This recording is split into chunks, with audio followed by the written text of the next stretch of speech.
What's up, guys? I want to give you a quick example of what it sounds like to outline a simple chord progression using the third of each of those chords. Your favorite guitar players do this type of thing all the time, and that's why their guitar playing is very memorable. Think Mark Knopfler, John Mayer. These guys know how to outline chord progressions, and that's what you need to learn to do to really kind of next level your guitar playing, your hooks.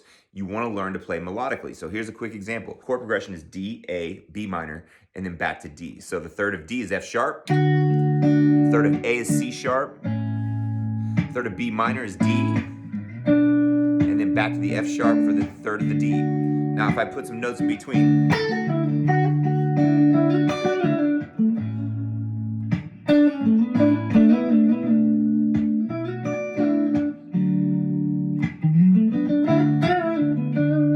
so you get the idea. If you want to learn more about how to do this, I have a class called the 5 Pillars of Music Theory. Go sign up for the waitlist. The link is in my bio.